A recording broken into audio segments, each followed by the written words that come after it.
I'm Polly, a 38-year-old novelist who loves to write mysteries and leads the kind of life that many people only dream of.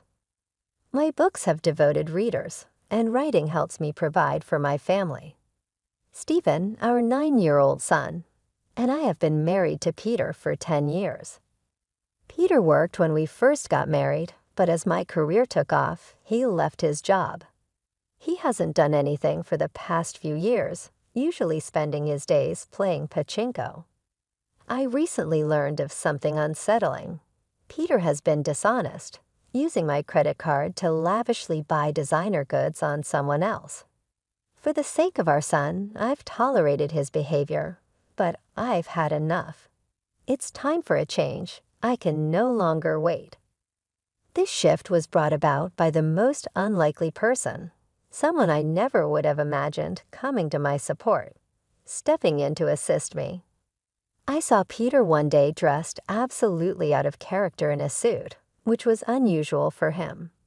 I asked him about it, curious.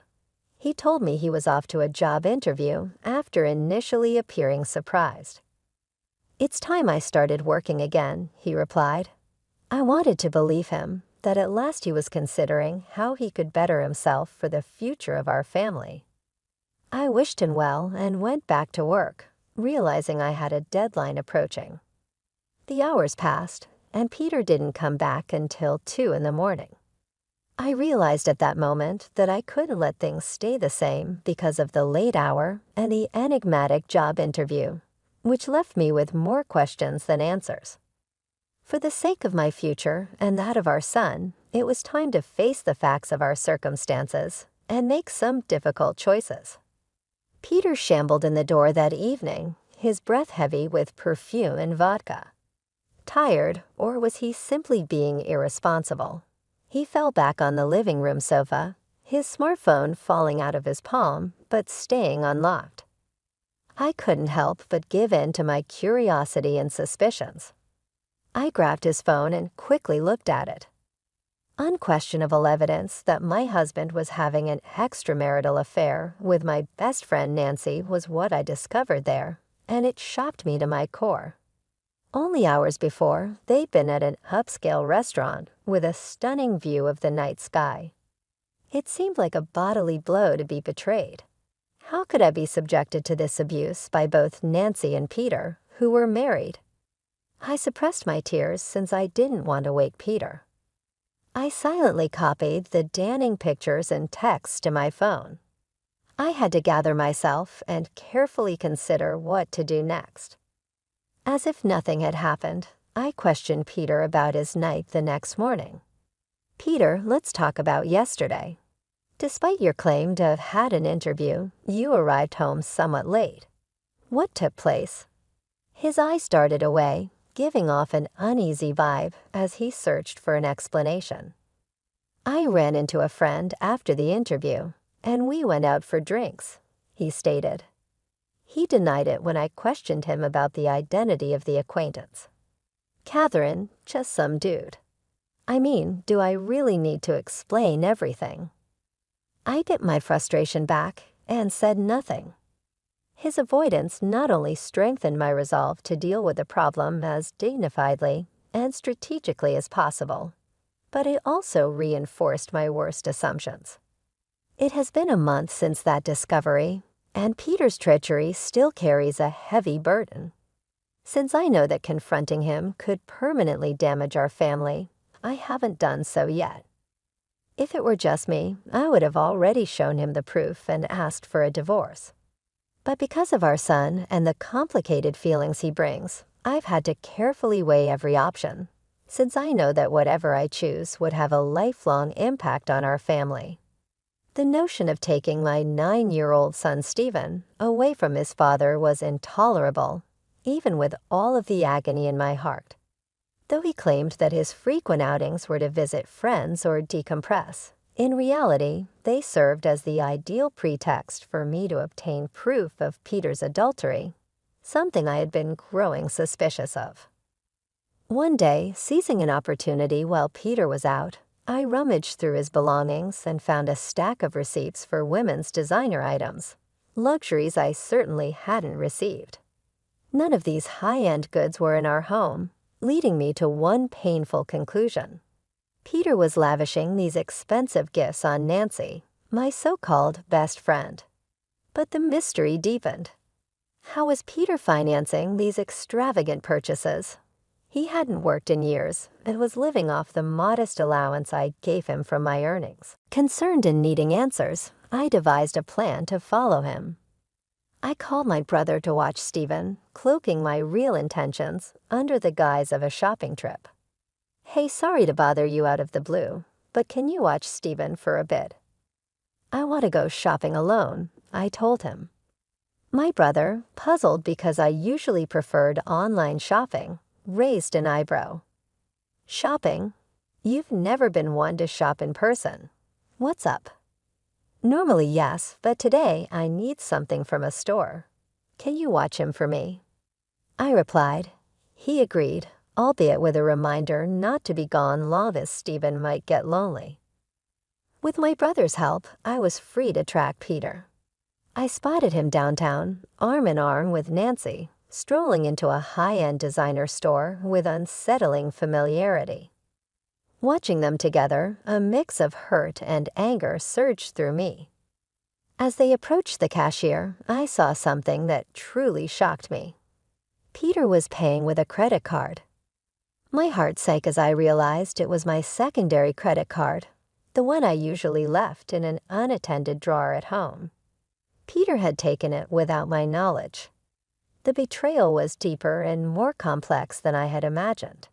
Witnessing it firsthand was painful, but armed me with the undeniable proof I needed. Now I had to decide what to do next, knowing that whatever steps I took would impact not just my life, but Stephen's as well. Over the past few months, while I was making significant purchases for my home office, including monitors, keyboards, and new furniture, I hadn't realized that Peter was exploiting this flurry of activity to cover his deceitful expenditures. Both our credit cards were linked to the same bank account, and amidst my hectic schedule, I hadn't scrutinized the statements closely enough.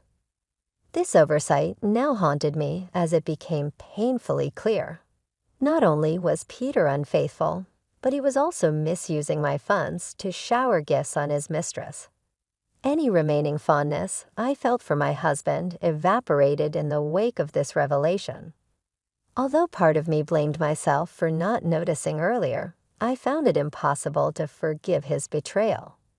I managed to snap some clear photos of Peter and Nancy together and headed home, my mind boiling with anger. In the following days, my thoughts turned to revenge. I frequently checked Peter's usual computer, knowing he left it unlocked and easily accessible when he wasn't around. Digging into his communications with Nancy, I soon discovered their plans for a romantic getaway to Kagoshima over the upcoming long weekend. A 5-day escape that seemed tailor-made for my plans of retribution. However, I faced a significant dilemma, ensuring my son Stephen remained shielded from the ugly truth about his father's actions. I reached out to my brother again, hoping he could help by looking after Stephen. "Hey bro, sorry to bother you again, but could you watch Stephen for me during the upcoming long weekend?" His response, though supportive, carried a hint of concern. "You mean for all 5 days?" he asked, sounding surprised. Before I could reply, he added firmly, "Catherine, stop trying to handle everything on your own. Peter's cheating on you, isn't he?" I was taken aback by his directness. "How did you know?" I asked, my voice a mixture of shock and curiosity. "I heard it from Stephen," he revealed. Hearing my son's name in this context was a jolt. Despite his young age, Stephen had sensed something was amiss with his father. This complicated things further, as it meant Stephen was more aware of the situation than I had hoped. Now I had to navigate not only my response to Peter's betrayal, but also how to protect my son from the emotional fallout. I hadn't realized how much Peter's actions were affecting Stephen until my brother pointed it out. Despite my efforts to shield him, Stephen had picked up on the tension and pain in our household. As I was grappling with these revelations, Stephen, having overheard our conversation, came into the room. "Mom, it's okay. I'm on your side," he said with a clarity that belied his young age. "Are you sure, Stephen?" I asked, touched by his understanding and support. "I don't want anyone who makes Mom sad." "As long as I have you, I'm okay," he replied confidently. "Thank you, Stephen." "And thank you too, bro," I expressed, feeling a surge of gratitude for their support. Bolstered by the encouragement of my son and brother, I resolved to take decisive action against Peter's betrayal. We began planning our move to a new home to coincide with Peter's planned getaway with his mistress.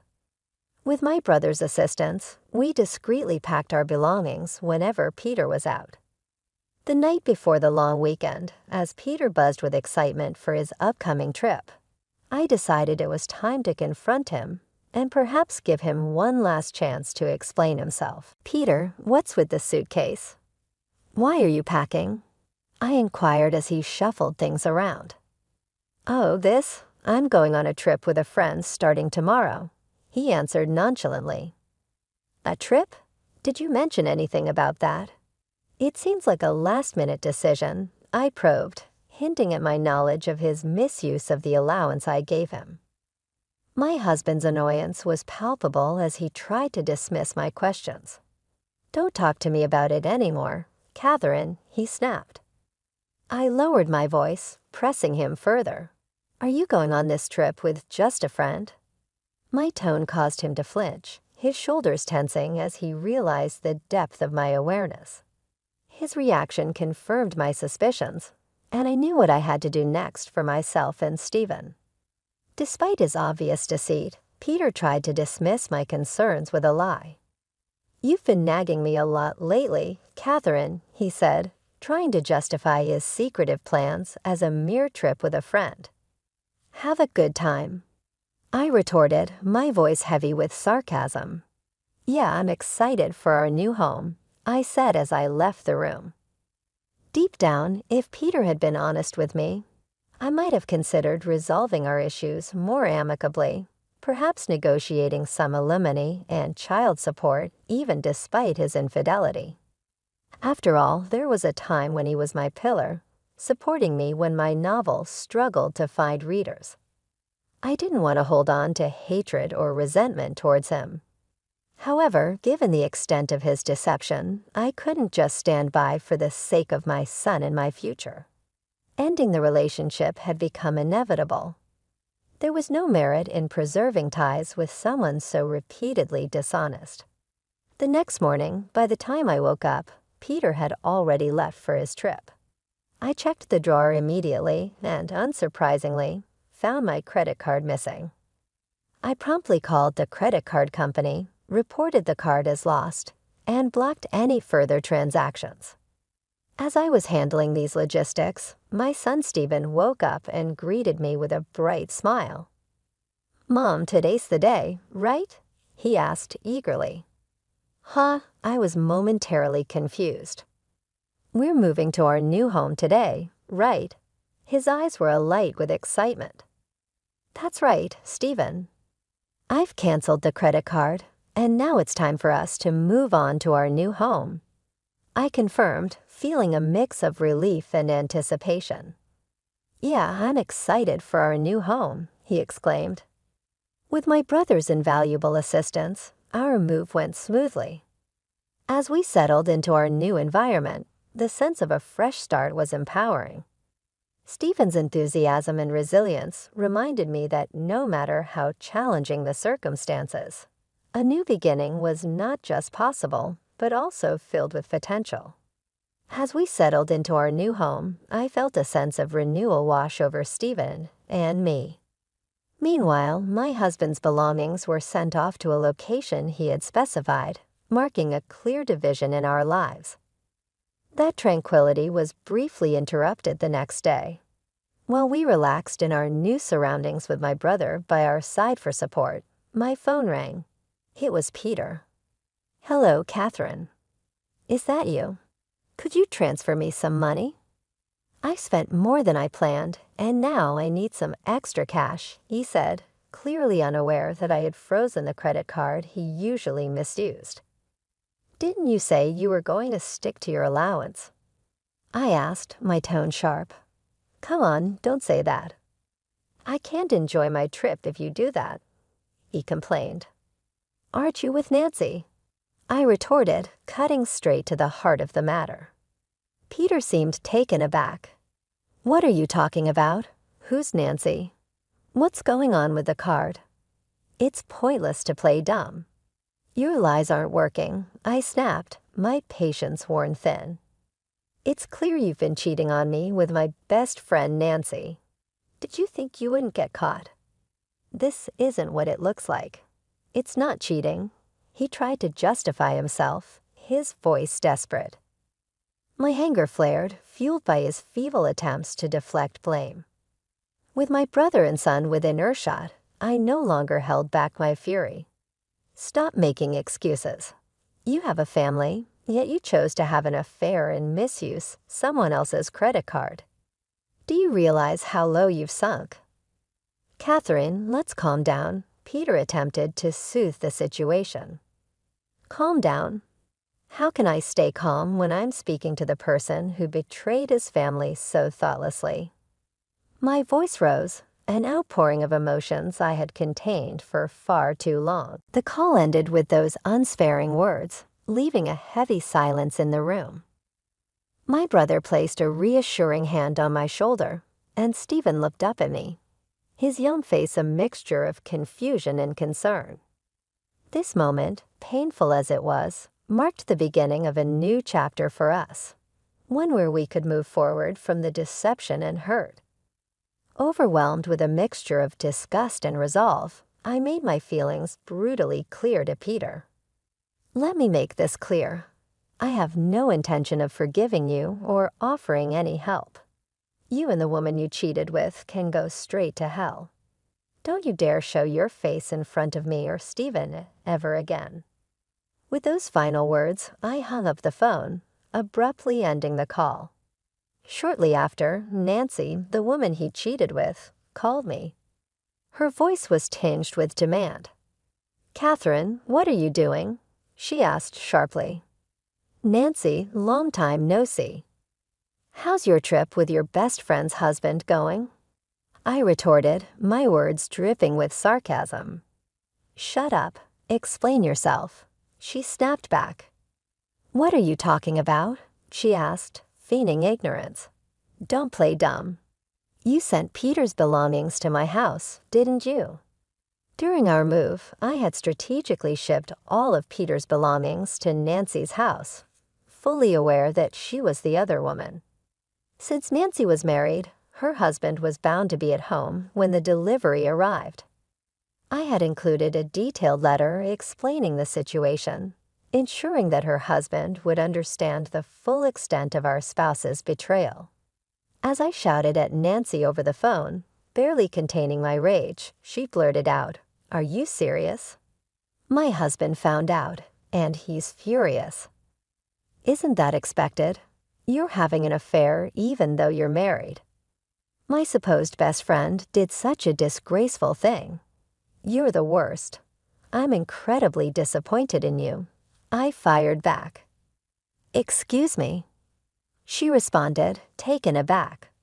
I think that's my line. You were the one having an affair with my husband. Do you think I'd forgive you for that? Who showed disrespect first, Nancy? I wasn't serious. It was just a fling. There's no way I'd settle for a jobless loser like him. She tried to minimize her actions. Whether you were serious or not doesn't matter to me, I replied coldly, cutting through her excuses. The betrayal had severed any ties of friendship we had, leaving only the stark reality of her deception. I informed her bluntly, I'm divorcing Peter, and your affair is a fact that I won't forgive. I'll be demanding the maximum compensation from both of you, so be prepared. Compensation? I didn't agree to that. Why should I pay compensation?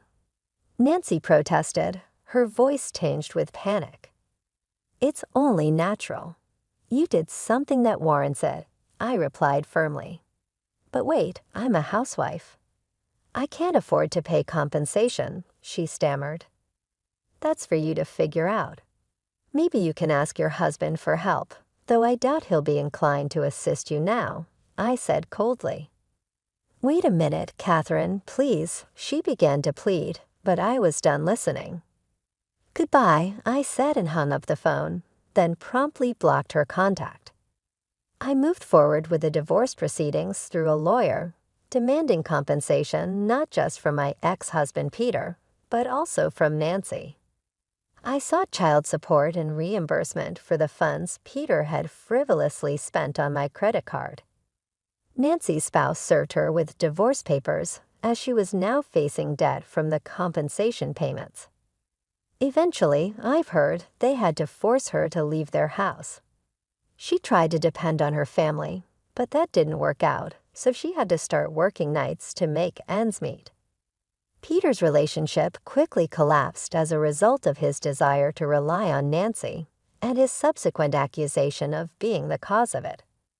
After they split up, he had a protracted unemployed period and had to work many part-time jobs to make ends meet. I am ready to pursue the court order if he ever defaults on the child support or restitution. Stephen and I, meanwhile, are thriving in our new surroundings. He is maturing rapidly, flourishing in a loving household free from the pain of the past. My main goal is to keep giving him a loving environment and protect him from any more emotional upheaval.